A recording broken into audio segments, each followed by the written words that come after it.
عن عمران بن حصين أن رسول الله صلى الله عليه وسلم قال: إن أقل ساكن الجنة النساء. ولا عجب، فقد روى مسلم عن أبي هريرة عن النبي صلى الله عليه وسلم قال: صنفان من أهل النار لم أرهما، وذكر منهما: نساء كاسيات عاريات مائلات مميلات رؤوسهن كأسنمة البخت المائلة لا يدخلن الجنة ولا يجدن ريحا. انظر التهديد، هم ما يدخلوا الجنة. رأيتم الرائحة التي تشم مسيرة 500 عام، حتى الرائحة ما يجدون ولا يجدن ريحا، وإن ريحها ليوجد من مسيرة كذا وكذا.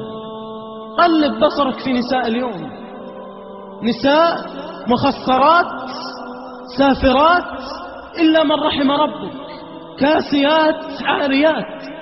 يقول كاسيات تلبس العباءة، ولكن عباءة شبه عارية ليست عباءة، كما قال أحدهم: إن عباءة نسائنا اليوم تحتاج إلى عباءة، الحجاب اليوم يحتاج إلى حجاب. ألا ينطبق عليه هذا الحديث؟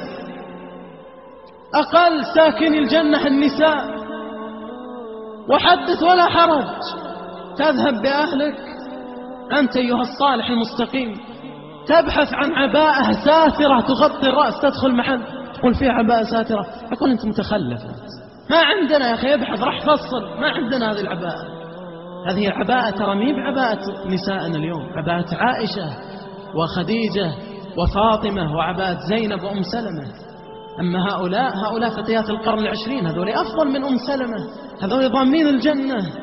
لكن هذه العباءة عباءة تخلف، هذه دعها لأمهات المؤمنين. يا أيها الذين آمنوا اتقوا الله ولتنظر نفس ما قدمت لغد واتقوا الله إن الله خبير بما تعملون. ولا تكونوا كالذين نسوا الله فأنساهم أنفسهم أولئك هم الفاسقون. لا يستوي أصحاب النار وأصحاب الجنة، أصحاب الجنة هم الفائزون. قال صلى الله عليه وسلم: رأيت الجنة فرأيت أقل ساكنيها النساء. وفي رواية ابن عباس قال: ورأيت النار فلم أر منظرا كاليوم قط، ورأيت أكثر أهلها النساء، أكثر أهل النار من نساء. قالوا: بما يا رسول الله؟ ما ذنبهن؟ قال: بكفرهن. قيل: أيكفرن بالله؟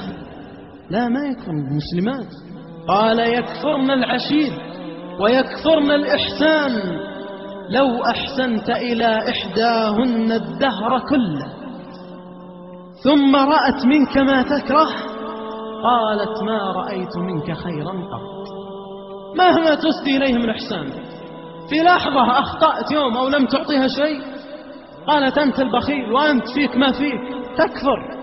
تكفر العشير الأزواج وتنكر الإحسان والفضل من الزوج. وفي رواية أنه قال صلى الله عليه وسلم: يكثرن اللعن والسب. على أي شيء تلعن أبنائها لعنات في اليوم والليلة، وتسب وتدعو عليهم دعاء لو استجيب لهلكوا عن بكرة على أبنائها وذريتها. يخطئ الصغير فخذ من الدعاوى. قال صلى الله عليه وسلم: هذا السبب. فليتق الله النساء، أكثر أهل النار من النساء، وما ظلمهم الله ولكن كانوا هم الظالمين.